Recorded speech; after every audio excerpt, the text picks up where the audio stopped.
So, listeners, Alfie, Lenny, last week I was doing a little bit of training at the BBC, the big old Beeb, and it was exciting. It was very exciting indeed.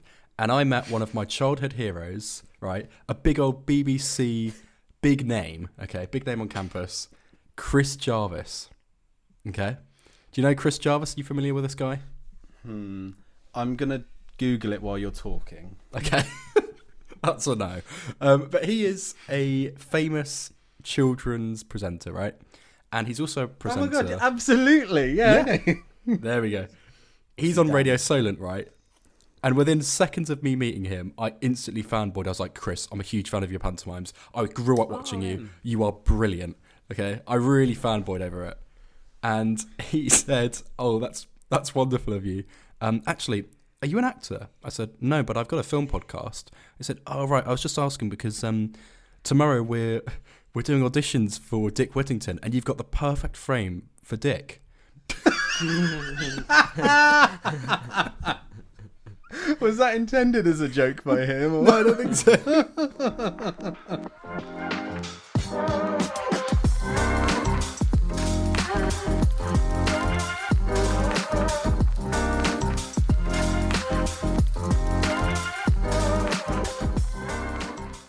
Hello and welcome to episode 74, or should we say 70 raw, of Movie On Up. Oh, God.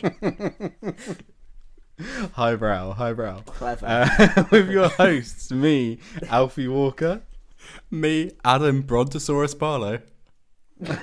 And our special guest for this episode, Lenny Walker, it's me, I'm back. Hey. He's back. His balls have dropped since the last time.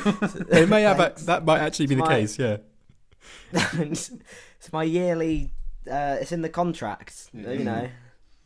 Regular contributor via email and once a year contributor in person. Exactly. Lenny is here because this week it is obviously an episode on Jurassic World Rebirth, and Lenny is a big fan of the JW franchise. I'm a big fan. Adam's a big fan. So we're all here together and we're going to review that. Hell yeah. I'm really excited. It's going to be a great episode. I mean, all three of us love dinosaurs. Like, I grew up playing with like wooden play sets and, you know, plastic dinosaur toys.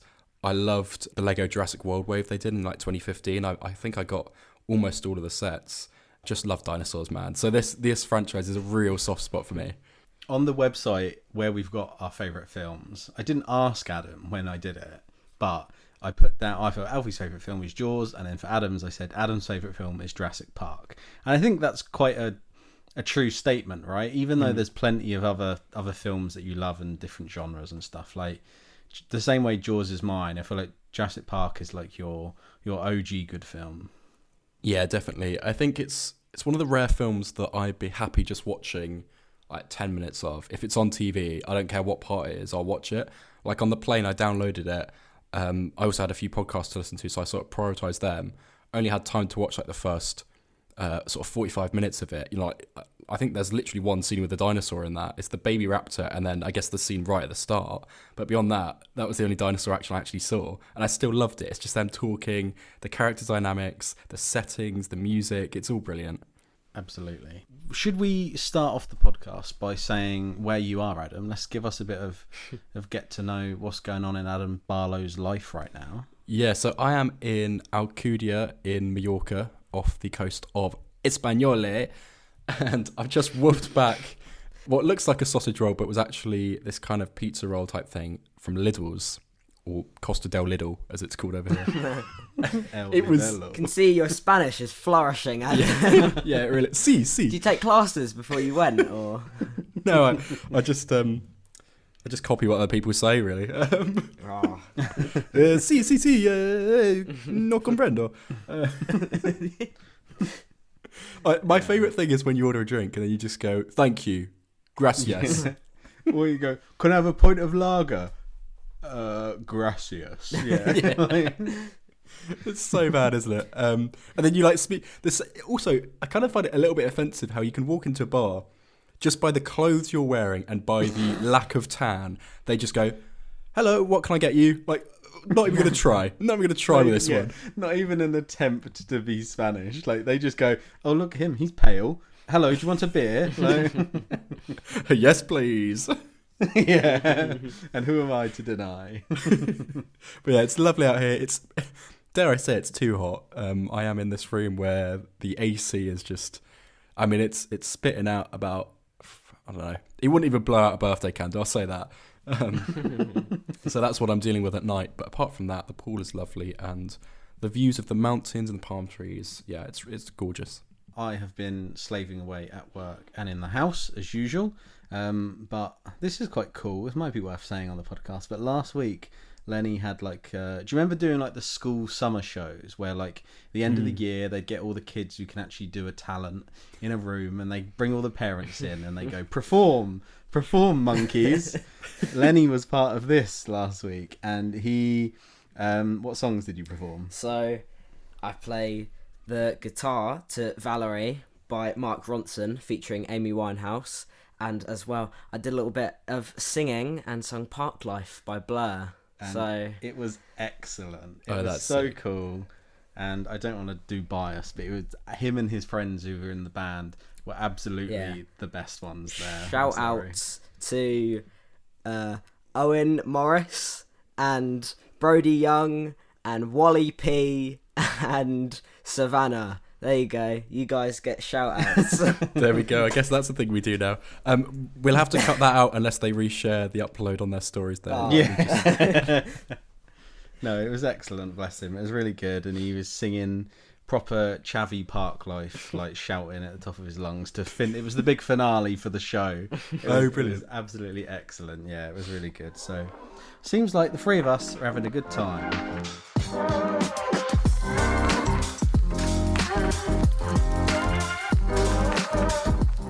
So 3 years after the divisive Dominion film that came out in 2022, we have a sort of soft reboot in the form of Jurassic World Rebirth. So it's directed by Gareth Edwards, who's brought us things like Rogue One and most recently The Creator, a film that I think looked stunning if it lacked a bit of plot, I would say, which I think was kind of true of this new one. But Jurassic World Rebirth basically sees the dinosaurs sort of dying out across the world. Of course, they were all over the place in Dominion, or at least meant to be. And they're now only sort of living happily around this tropical band around the equator. And it's very restricted. You're not allowed to go there for obvious reasons. If you go there, you're going to die by dinosaur. And you've got Scarlett Johansson playing Zora, who's some sort of mercenary, I suppose. She teams up with a guy played by... the actor's name I always forget. He was in Asteroid City. Rupert Friend, is that it? Yes, Yeah, he played the Grand Inquisitor in Obi-Wan, yeah. Oh, God, yeah, of course. I completely didn't put that together. Yeah, of course he did. I completely forgot that show existed. Yeah, more accurately, yeah.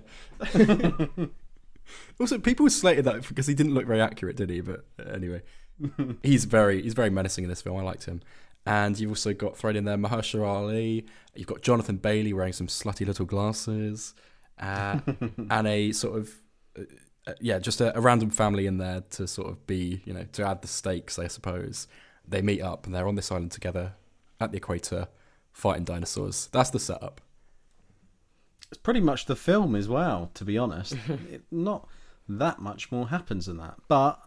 Where are we starting? Are we going with brief impressions first? What are our overall opinions? Like we said, we're going to talk about the franchise as a whole and where we could go after, but we're starting with Rebirth.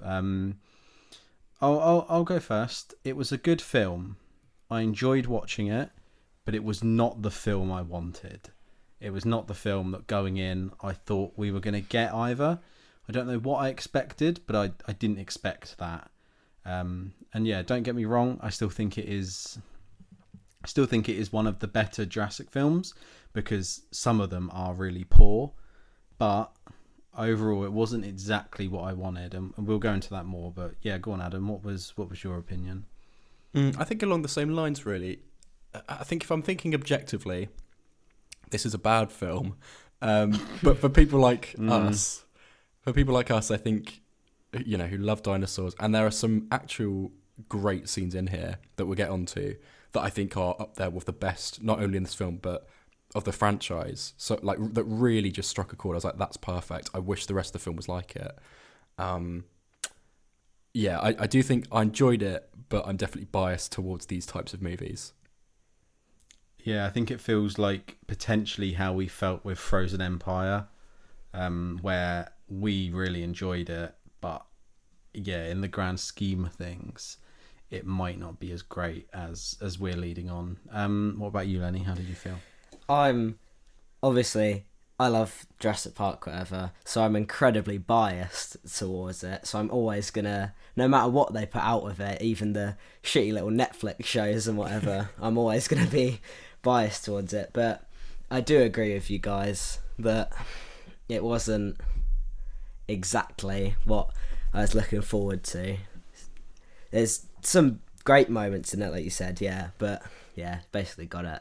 Where's the best place to start with this? Because it's a bit of a task.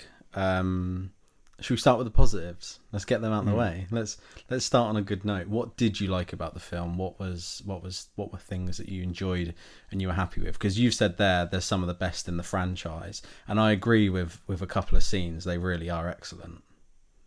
I think the scene that really stood out to me was firstly the T-Rex scene. It was sadly, like you said, Lenny, on your socials, given far too much attention in the PR and in the trailers. I think someone on YouTube actually did piece the whole scene together pretty much, beat for beat, before the film was in cinemas. So that's kind of crazy. But actually seeing that scene on the big screen, I think it really worked. It felt tense. It looked stunning. I saw the film twice, by the way, and at both times I was giddily excited for it. I think it's really playful. The score's great. I think the family involved in that scene were probably my least favourite half of the film, but actually they worked and operated well, as the victims or, the people in peril in that scene. So that's definitely a standout for me. And the other one is, I'm presuming it's the same for you guys as well, the scene with the, what they called, Titanosaurus, right? Or Titanosaurs. Yeah. And then Jonathan Bailey's character, Dr. Loomis, going up and touching the leg of one of them and just, getting all teary. I'm like, that is the best representation, I think, of a Jurassic fan that you could ask for. I think he really felt like the heart and soul of the movie. And I'm a big fan of Jonathan Bailey off the back of Wicked. I know you are as well, Alf. And he just seems so playful in interviews. He seems like he's really up for it. I know actually Scarlett Johansson's a huge fan of the franchise as well, so I think while some people said she gave a bit of a sort of phoned-in performance, I didn't really get that. I think there's some great moments where she looks happy to be involved, which is lovely. And I think knowing the sort of behind-the-scenes things with the actors and the cast and the crew involved also elevates my opinion of the film beyond what I think general audiences will have. Like, for example, sorry, I'm going on a bit of a tangent, but Jonathan Bailey played I think the clarinet or the flute or something as part of the score, and that's the little tune that plays when his character touches the dinosaur. I'm like, that is so lovely. It's so layered and interconnected, and that's what these Jurassic films are. That's what they're all about. Yeah, you're spot on with the scenes that we liked. I know that was definitely mine and Lenny's favourite. The T-Rex scene. It's a real shame how much they showed in the trailer because, like you said, I think, was it Gaming Beaver? Yeah. Yeah, the Jurassic YouTuber. Just put them all together. It's an insane... The only part that wasn't shown was the T-Rex drinking. Everything else fully you could see in a trailer. Yeah, and that's such a shame. It did ruin it, but that is the best that a T-Rex or a dinosaur full stop has ever looked on a screen. I think the T-Rex looked absolutely great, like breathtakingly good CG. The shading, the colours, everything about it, that is the best a T-Rex or any dinosaurs looked on a big screen. And yeah, you said your favourite scene was the part with the Titanosaur scene. Genuinely sat there when he touched its leg, I shed a little tear. It's like, that is like proper what I've been looking for in a Jurassic film for ages. Really felt like the original films. I think like his character overall was the best embodiment of what that original film is. I think he's the only one in that whole cast. As much as I really like the whole cast, to be honest, I don't think there's any of them that I was like, not a fan. I think his character really embodied like exactly what like Ellie Sattler and Alan Grant were in that first film. It like felt magical again, and the way the score proper swooped in, because you heard the score once or twice before, and I think it was kind of a bit lower key, and they didn't amp it up. And then that scene with the Titanosaurs, and they just hit 11 with that score, kick it in, and they like pan over, and you can see there's like hundreds of them. It was like, yeah, this is what this whole film should be. This is an amazing moment. And the other scene I really liked, I really did enjoy the mosasaur attacking the boat.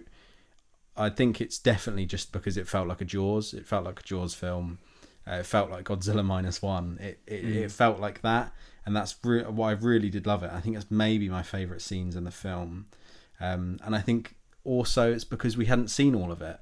We'd seen the first bit of it, but the whole part where they're going through the rocks and getting chased onto the beach, we hadn't seen any of that in the trailers, and so that was quite a nice surprise when I was seeing that in the cinema and going, oh wow, this is stuff that I haven't had spoiled for me. The Spinosaurus bit on the beach was great. I think they cheaped out a little bit by having it sort of, behind that bag of tech. But no, I don't know. I liked it though. I thought they looked really cool. They obviously have been redesigned to look more quote unquote accurate. Not that that's ever really been Jurassic Park's strong suit, how accurate the dinosaurs are. But I mean, personally, I prefer the design of the third movie, like the Spinosaurus they went for in that. But it was nice to actually see these that still had the same feel, I think. I really like the colour scheme they had, and just the way like they really picked off a few of the characters as well. It was an enjoyable scene as well. The way that Spino, I didn't even notice it on the beach, and then it stands up and you're like, oh wow, like where the hell did that come from? That was a really cool thing. And on a rewatch, I'd like to be able to see that again and see if you can notice it before it moves, because the camouflage on it was an excellent sort of like little shock, and you knew that it was gonna eat that red shirt before as she started moving that bag. It's like, here we go. yeah we've already lost one a minute ago. having rewatched it, I can vouch for it's definitely there. Like they don't just it's not like coming out from behind a rock. It is there, but the fin's like down to the ground, so you can't see the colour on it, and it's really well done. Like it doesn't it doesn't trick you in any way. It is definitely there, but it is probably only when it moves that you can actually spot it. It's great. Yeah, like you said as well, I do think the score was good in places. I think I don't like the Snickers wrapper at the beginning. I think Final Destination.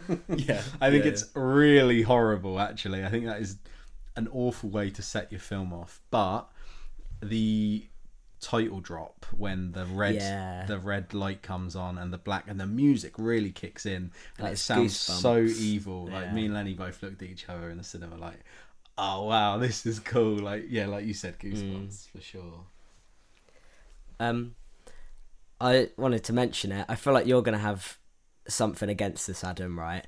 But I think that one of the best scenes is later on in the film. Bit of a spoilers, right? Spoilers, sort of. Or, go for it. Right. Yeah, go on. With the whole D-Rex, right? The big mutant, when it comes out and it starts basically eating. It doesn't eat everyone, but like eating people. I think that is one of the best scenes in the film. I think that's very cool, that one. But the reveal, no, totally. The reveal with again with Jonathan Bailey's character, where he thinks the helicopter's about to land, and you just see the light coming through the smoke, and then it's actually in the jaws of the D-Rex. That's like, fair play. Yeah, that's excellent. Yeah. We might as well talk about it now. If we're going on to it, we're talking about the D-Rex. So let's talk about mutant dinosaurs, because I think we've got some different opinions here. But what's your opinion on the direction this film went with the D-Rex, with the Mutadons, with the funky sci-fi experiment dinosaurs? I think rather unfairly I've been more harsh on it in this film, just because they are straight up mutant dinosaurs that don't exist.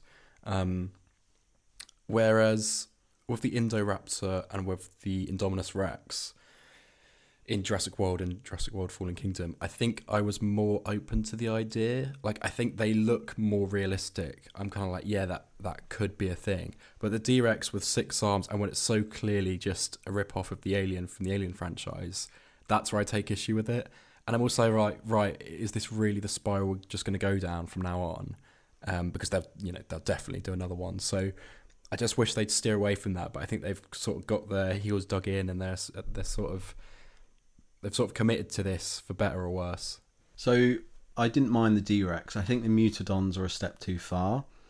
And me and Lenny were doing some snooping online and reading articles and stuff like that. And we're pretty sure that the Mutadons were an adjustment to the plot quite late in. And I'm pretty sure that whole scene at the end was meant to be raptors only. And they changed it. Because none of the merchandising or marketing has the Mutadons in. The Lego set has raptors in, not Mutadons, that whole scene. I think there are 2 Lego sets with raptors in now. There are, yeah. So from what we're aware, there's deleted scenes with raptors, because they really snubbed the raptors in this film. It was kind of heartbreaking. I would have liked the D-Rex more if they'd lent into it more. If they had really embraced maybe saying this is a fucked up version of the Indominus Rex, like this is the first one that went really wrong. I think I would have enjoyed that more, because I think that's clearly what it is, isn't it? It clearly is the Indoraptor, but before they've got it right. But I would have just liked them to embrace the previous franchise a bit and just say, yeah, this is our first version of the Indoraptor or the Indominus Rex. It turned out like this, and it went really wrong. So then we've made a new one, or carried on making new ones at our different island. I just feel like they disregarded the previous 6 films. You said at the beginning it's a soft reboot. I think it's a hard reboot. I think they have ignored everything about the previous 6 films almost. Yeah, you're not wrong. Yeah, they could have softened it, I think, if they just had, like you say, one line about this being the precursor to something else. I mean, it even sort of lines up timeline-wise, because, what is it, like 13 years ago or something at the start of the film? I'm like, yeah, that would be, a couple of years before Jurassic World. That makes perfect sense. So the fact that they don't draw any more attention to that, and in fact, some of the online quick synopsis of this film says set several years after Jurassic World Dominion, which is just so vague, and also it doesn't make sense to what you see in the film, because I'm like, well, who is developing this dinosaur then? Who's researching it? Because I think it's InGen, isn't it? So it doesn't make any sense for it to be anything else other than that. So they may as well have just capped the line in. But yeah, absolutely. Like it has to be. But you're right. If this is a prototype of the Indominus Rex or something, like why? How have they created this, then left the island, then made the Indominus Rex? Like the timeline's just so sort of muddled. There was this whole thing about Henry Loomis, Jonathan Bailey's character, being one of Dr. Alan Grant's students. Is that mentioned in the film? Did I miss that line? It's just a one-line thing. Is it mentioned in there? Yeah. It's just a one-line off when they're just walking through the jungle. Yeah. He mentions it. See, I didn't even catch that on my watch. Like, that's how blasé they've treated that line. Like, it feels like they've called it Rebirth. There is no Rebirth in this film other than the fact that this is the new franchise. I feel like we said this on the walk home, didn't we? Like the title, like what's the relevance? Why is it called Jurassic World Rebirth? Like, I just don't get it at all. It just seems like I really adore Gareth Edwards. Actually, I think Rogue One is one of my favourite Star Wars films. The 2014 Godzilla is a really good film, I think. And I had my expectations were too high, I think. That's the issue. But I enjoyed it, but it was just not at all what I thought it was going to be. It really took me by surprise, to be honest. One thing I don't like about the way Jurassic World's gone as well, aside from the mutant dinosaurs, is the fact that they've now, I mean, it actually happened 10 years ago with Jurassic World. They're like, oh, so people actually don't want to see dinosaurs anymore.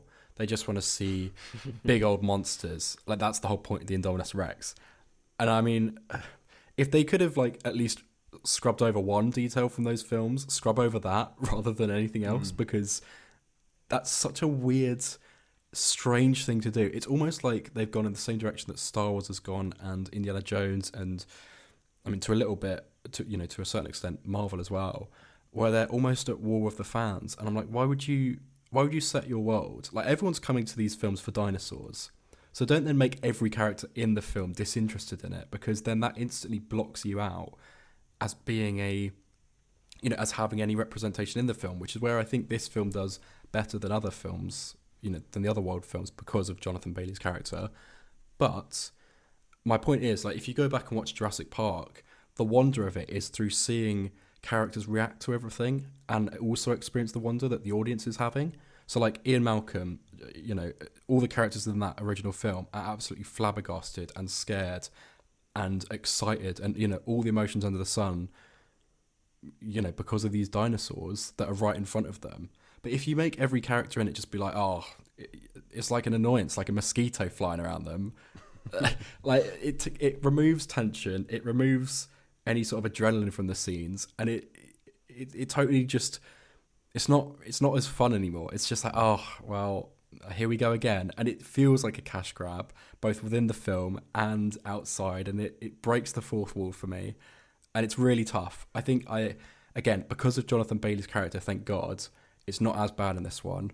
But I really think that whole plotline needs to, get gone. It's like some weird meta commentary on the state of the franchise. It's like they're saying, oh, you're bored of dinosaurs too. Like, so are our characters.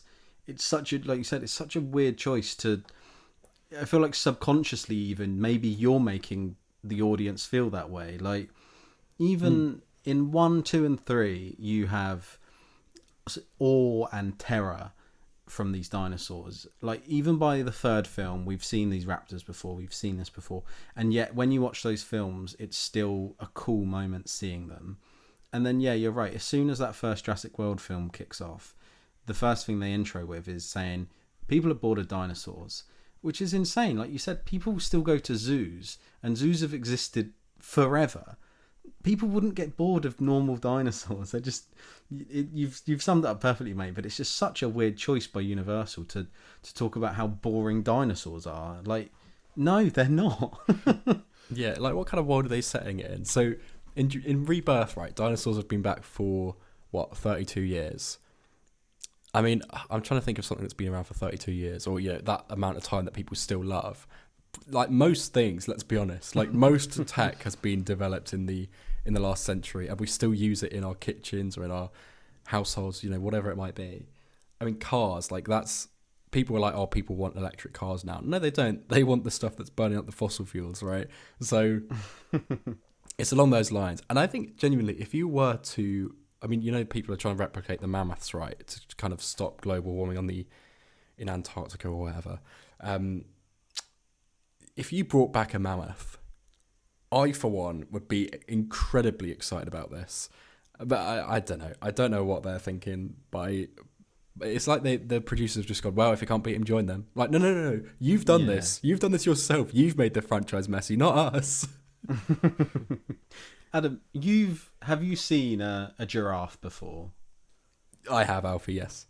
Right, yeah. And have you gone to a zoo again and seen a giraffe again and still stood there and watched it? Yeah. Yeah, there you go. That's the Titanosaurus or the Brontosaurus, isn't it? Like, yeah. I just don't get it. It's such a weird angle to take with your film. It's, yeah. But why would you want to look at this boring old giraffe, guys, when we can give it wings, right? Yeah. And have it swoop down and take the really cool looking other giraffe, right? It's a really cool giraffe design, and have it just swoop down and take the other giraffe away. Yeah. While some other dude is pissing. Yeah, that scene went on for far too long as well. When he was pissing, I was like, what is going on here? I think the comedy was off in this film. I think there were moments I laughed at, but I think overall, I think it wasn't hitting the nail on the head. We sound like we're really slagging this film off. I did enjoy it. Yeah, I'm slagging off. I love those raptors. I love the Jurassic Park 3 raptor. I've got a little figure of it at home, right? And those raptors, when I saw the balloons come out, right, for the first design, I was like, wow, that is a cool raptor. And you're telling me the only scene it gets pissed on and then taken away by a dragon. Yeah. the raptors are key to this franchise, and I know they get used a million times, but such a crazy choice to just have it killed off and cut their scenes. Like the like you said, when it's on the TV, I will keep it on. The first film is like a masterpiece, and it was on the other day, and I switched it on, and we were at the bit where the power is off, and Ellie and Muldoon have to go to find Mr. Arnold, Dr. Arnold, and it was that bit, so it was quite near the end. And from that moment until they get picked up in that helicopter, it is a horror film. That film is actually scary. The raptors are so clever. The animatronics on them in that first film are insane. They have physical weight and presence, and it looks like you can touch them because you can. And I think the fact they get rid of animatronics, I think there was one scene of Discount Grogu in this film where it was an animatronic in the backpack, and other than that it's all CG. And I think it's such a shame because the raptors are so clever, and they have such a physicality to them and a menace, and they feel like they could kill you. But when you see them in these films, I just know they're not there, and I just struggle to. And that's a personal bias, I think. But there's something of like, you take a raptor animatronic, right? That's a real thing that's really there. It's stalking someone, okay?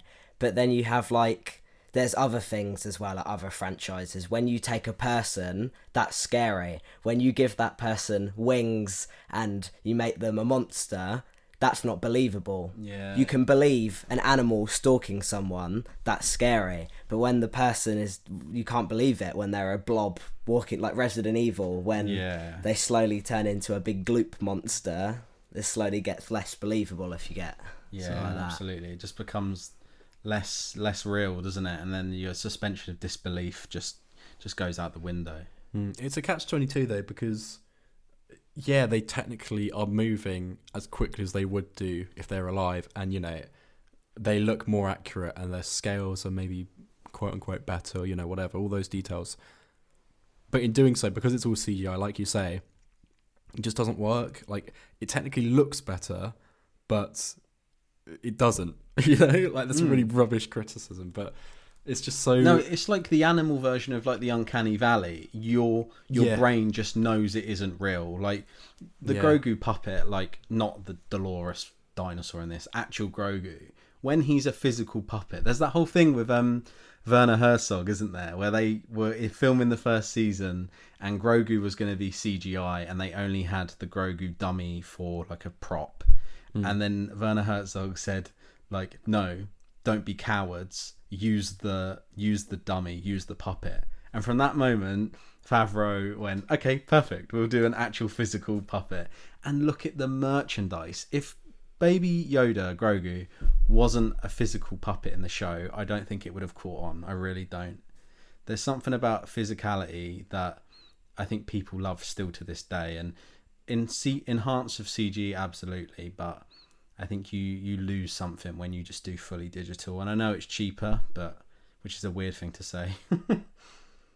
No, definitely. Along those same lines, sorry, it's again a bit of a tangent, but I also think, and this is probably just personal preference, that a lot of the charm from Jurassic Park is them battling with really out-of-date tech. Obviously, it was cutting edge at the time the film was made, but I think part of the reason why I love Jurassic Park, and again, I didn't grow up with this film, I was born in 2003, so this is something I'm looking back and enjoying on, right? And I love the fact that everything's a bit janky, it's all a bit dusty, the tech looks like rubbish. That elevates the stakes, because you're like, well, you can't just call up the army on your iPhone, whereas in this film you kind of could.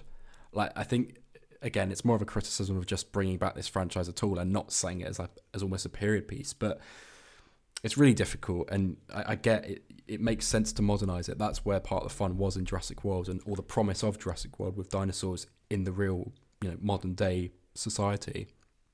But given that you didn't do that either, I'm like, okay, well, I don't really see the relevance of you setting this in the present day anymore. Like, it's not adding anything really. If anything, it's taking something away from me.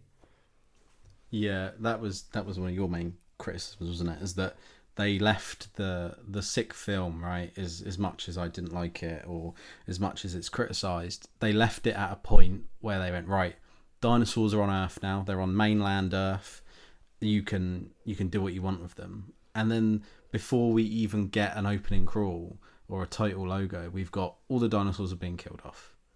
It just seems, now what are they going to do? Now they're going to bring, I saw a tweet today saying that Jurassic Park or Jurassic World Rebirth 2 is going to be Dolores has brought a disease back onto the mainland Earth or whatever. Like, it just, what we can do, going backwards and forwards now, because the first film did it, or the first film they were on the island, second film brought it to the mainland USA, third film back on the island, and then fourth film back on the island, fifth film brought them back to the mainland again, sixth film now they're established on the mainland, and now seventh film they're back on the island again. Like, where are we going with this? What's going on here? Dinosaurs in space. We've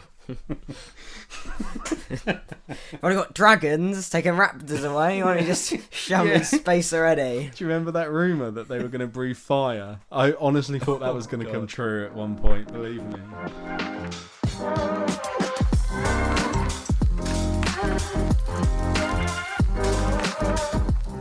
Now it's time for... Big question. We've only ever had like 3 special guests, I think, on our podcast, and getting them to do the big question announcement is absolutely the new thing. It's an honour. This week's big question, Adam Barlow, was... What is your favourite Jurassic film? See, did you put, what is your favourite Jurassic Park film? No, I think I just said Jurassic, just to keep it open. Okay, yeah, same. Because I did that on mistake, and all of my responses have been films that are not Jurassic World /Park. So, take it away. What? Yeah, they've all been just other dinosaur films. Oh, right. What did they say out of interest? 65? So, not that one. I've only got a few. I got Land Before Time. The Jim Henson Show that I always watch. Yeah. The dinosaur. The baby. Disney's Dinosaur. That's it so far. Someone said Madam X. What does that mean? I've got no idea. Interesting, okay. Why did no one say Jurassic Park, though? Surely that's everyone's favourite dinosaur film. Or did they think, like, oh, anything other than Jurassic Park? I presume so, yeah. What about your respondees? Were they any better? So I have got... well, Lenny, you're here, but you said number 3. Tamsin said 3 or Dominion. Josh Brooker, friend of the show, Josh Brooker, said The Lost World. Wow. And there was one more. Yeah, and then Jonathan said, again, Jurassic Park, The Lost World. Although it's nowhere near as great as the first one, the T-Rex in the city just wowed me as a kid. There we go. While we're here, why don't we answer big question and extend it a bit? What's our ranking of this? What's our favourite? What's our worst? Where did the others fall? Take it away, Adam. Yeah, so I obviously put Jurassic Park at the top. I think it's the best film of all time. Definitely my favourite film of all time. And it's just brilliant. It's so much fun. Just every part of that film works for me. Then I put The Lost World closely following it. I think it's definitely flawed, but it's the film I watched probably the most growing up. And I again, Jonathan pointed it out, but the T-Rex going to the mainland and eating the dog and making the cars spin out, I just remember the chaos of that being so immense, and I just properly loved it. And also, it's got like 3 times as much Jeff Goldblum, so I don't really, I don't know how you could argue against that.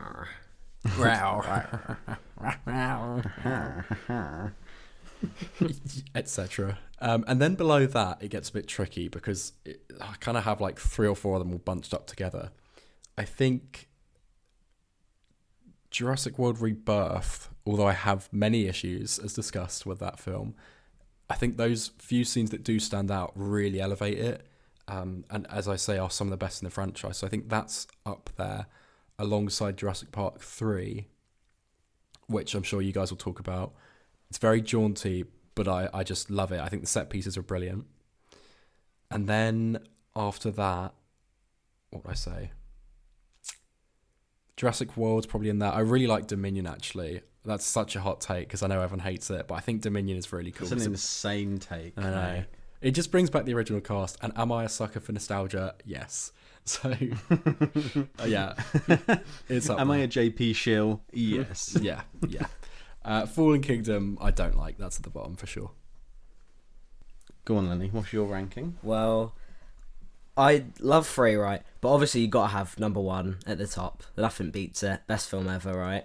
Exactly. And then I think you agree with me, Alfie, where you'd have number 3 Yeah. there, purely for some of just the designs of the dinosaurs, I think. It's got, I think, some of my favourite ones out of any of them, and then any of the films just look so cool. Yeah, the Spinosaurus is so menacing. The raptor design in 3 is excellent. You got the T-Rex back, yeah. Even some are just like the little ones, like there's like a Brachiosaurus and an Ankylosaurus Yeah. and stuff. Yeah. The Just pterodactyls great. in It that doesn't- film yeah. as well. Yeah, it they're doesn't great. capture the magic of the first film, I but think it does it's quite capture like scary, the horror. yeah. Yeah, it's a scary dinosaur film. It does a really good job at showing like, oh, this island's terrifying. And then after that, gonna completely go against you, Adam. I'd put Fallen Kingdom after that, I reckon. I really like Fallen Kingdom. I think it's really cool. And yeah, so say what you will, Mr. Barlow. But then I think I'd put Rebirth, then Dominion, or The Lost World. Those two can either go wherever. Oof. And then in the bottom is Jurassic World. I just Wow, think okay. it's Jurassic World. I feel is very. It just feels like a big product placement. Yeah, in it. it's quite very commercial. It feels like The Force Awakens, and I know that's because they were released in the same year potentially. Mine is JP1, JP3, then Rebirth, then it's tough actually. Then probably Jurassic World, then The Lost World, then Fallen Kingdom, then Dominion. I think Dominion is what The Rise of Skywalker is to Star Wars. I think it's bad, but I have only watched it once, so. Yikes. I think Dominion's... I think people are way too harsh on it. It's got a fantastic array of species in that film. That's the great bit about it. It looks pretty good. I love that the original cast are back, and they aren't any different. They have changed obviously in the years since, but they are 100% those characters. They're not just phoning it in. They're not that, they're not the actors coming back. They are those characters and treated with respect in the script, which I think is probably the best example of that in any sort of legacy franchise. Yeah, it did it definitely duped you with the whole Jurassic World, dinosaurs everywhere thing. But I didn't ever really want that, to be quite honest. So I'm glad it wasn't that, because that would just be like a globe-trotting thing, which it sort of already was. But I didn't want too much chaos, I don't think. Maybe, I don't know, maybe I did. I don't know. It's a difficult one. But I do totally understand why people hate it as well. Speaking of chaos, guys, we forgot to rank the Netflix shows Camp Cretaceous and Chaos Theory, because all three of us have watched those, right? Definitely not just me. Yeah, the irony in this is that Lenny has watched them and Lenny does like them, right? Right, so the first season of the first show is like kids show. And then the two after that, so season 2 and season 3, are genuinely a really good Jurassic Park show. Like, they show kids on an island and that surviving dinosaurs. Then after that, it's wank. Forget about it, right? Because Adam, I don't know if you know this, right? But in that show, they have robot dinosaur dogs called Brads that use mind control and PS4 controllers to control dinosaurs. And these shows are canon. They're canon. Adam Barlow. These shows are canon to the films and, in fact, really, really inform Dominion Yeah. and Lost World, right? And Fallen Kingdom. Yeah. They like Yeah. crucial plot details. The same way they put like Palpatine's return in Fortnite, and that's like canon reason, is the same thing they've done here with like Netflix shows. Like they're really important lore to the Jurassic World. Good lord, but no one talks about these things. What's going on? There's like, and then there's also this. They did another show called Chaos Theory that's set during Dominion at the same time. So the first season of that is just sort of like what you would want from Dominion. It's like dinosaurs around the globe. Then the second season's a bit poo, can't lie. But the third season, if you want to understand some weird things in Dominion, you have to. Well, you don't have to, but it really helps to watch it. It explains like why there's a raptor in this just power plant in the snow in Dominion. It tells you why it's there.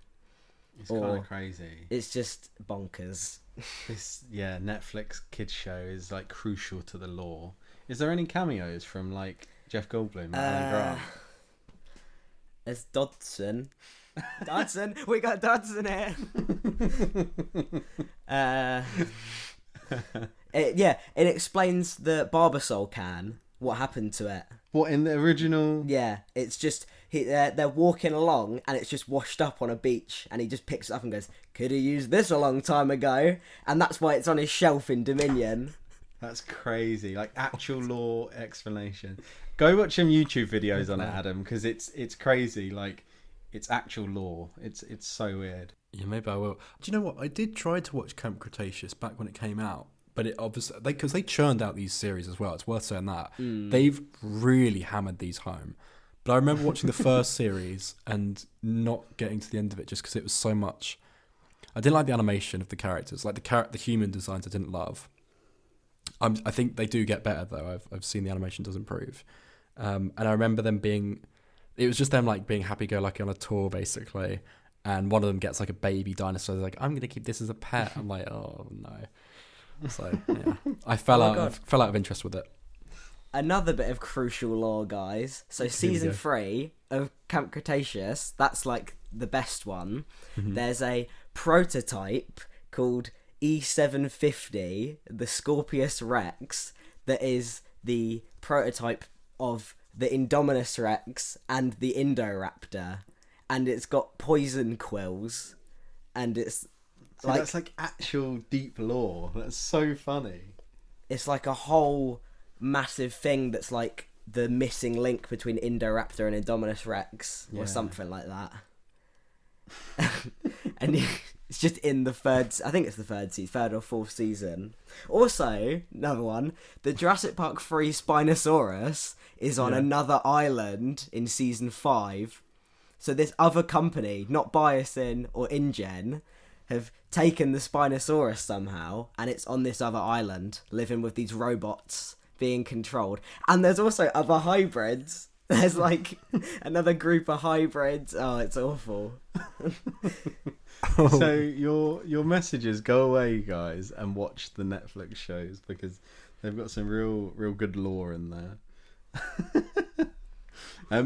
Speaking of the Barbasol can, made me remember the Dennis Nedry reference in Rebirth, where you've got, what was the evil Grand Inquisitor guy's name? Rupert Friend. Oh, the actor, the character. Yeah, Rupert Friend, when he's driving away in the like Jeep in the rain and the sign, and he goes down the wrong path, and all the noises going off. I thought it was really cool. It was a nice little nod to like the first Jurassic Park film. There was quite a few of those nods in there. And that bit where he gets eaten is quite gory. I thought for a 12. I thought it was quite. Also, they also spoiled that as well. They released that clip, didn't they? Yeah, with the D-Rex where it crashes his car. Yeah. They seriously, that's like the whole point of the film. Yeah, it's a clip. It's mad. That's mad. Same with the British guy at the beginning who gets eaten by the Spino. That was in a trailer. They just showed that. Oh, I'm glad he got eaten though. He wasn't nice. He wasn't nice.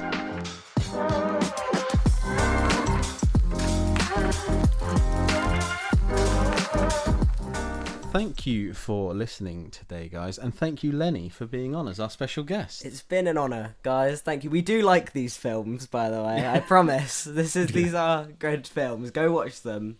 Don't make this think that they're bad. They're amazing films, each with their... Because they have dinosaurs. Who doesn't want to see dinosaurs eating people? That's... Couldn't have said it better myself, mate. Yeah, thank you for listening today. The next couple of episodes are going to be a bit odd.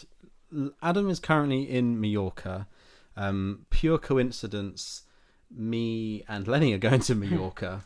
And we believe there may be a day or two crossover. So there's a potentiality we're going to get depending on how big the island of Mallorca is, there's going to be a Moving Up on Tour episode.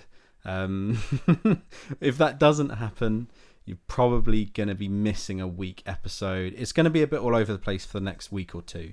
So just bear with us while we're enjoying our summer holidays. And we'll be back with you for regular, usual scheduling as usual. If you'd like to get in touch with us, you can email in. It's hello@movieonup.com. Let us know what you thought of Jurassic World Rebirth. I think that's what I'd love to hear. At Josh Brooker, I want to hear what you've got to think about this. We haven't had one from you in a while, mate. And I feel like the cinephile in you is going to really slag this one off. But honestly, anyone listening, please get in touch. Let us know what you think of the podcast. Let us know what you're watching. Or maybe let us know what your favourite films of the year so far are. That's a thing that Adam does all the time. And I'm thinking about putting together my list, and potentially we can compare them next week. But if they want to find out ahead of time, Adam, where can they go to find out what your top films of the year so far are? Yeah, so I've reposted it on our Instagram account, which is at @MovieOnUp. It's the same handle for TikTok. You can go over there, and we occasionally put up little skits, little funny memes and the like, little edits of stuff. So if you do have some sort of fantasy, that's very vague. Hang on, keep it PG. But if you do have some sort of Jurassic Park related edit that you'd like me to, have a crack at, then drop us a DM, and it might be your lucky day. We could reenact the scene where the compies eat the child on the beach when we're in Mallorca together. Yes. Oh my god. I could be the compy and you can be the little girl. And I can be the sandwich. By the way, can we just say really quick before the end how fucking tired I am of Chris Pratt putting his hand out, and how glad I am that's gone. Yeah, that's so true. I forgot to mention that. I'm so glad that we've got no more like, whoa, careful there, Blue. Careful, God, please, gone. Careful. Yeah. Like discount How to Train Your Dragon. Thank you very much for listening today. We really appreciate it. What are we going to be reviewing on the next sort of episode, Adam Barlow? I'm thinking The Bear, right? Yes, The Bear, and if all goes well and I have time this holiday around the pool, I want to try and catch Ironheart as well, which has actually had a very good character reveal. We won't go into it now, but Alf, you and I have seen clips of it on Twitter. Looks pretty good. And reviews have been quite generous towards it as well. So I actually think this might be a bit of a dark horse. Yeah, absolutely. The Sasha, what's his name? The Borat guy. He's in it playing someone. And it looks excellent, I won't lie. It looks so good that it's making me maybe want to watch it. So yeah, we're definitely going to be reviewing The Bear, but hopefully we'll be reviewing that too. And then the following week we've got Superman, and then we've got Fantastic Four. So there's a couple of good episodes coming your way, so please stay tuned. Absolutely. Lenny, thank you once again for joining us. Alfie, thank you for calling. And Mallorca, stay classy. Yeah. Wow.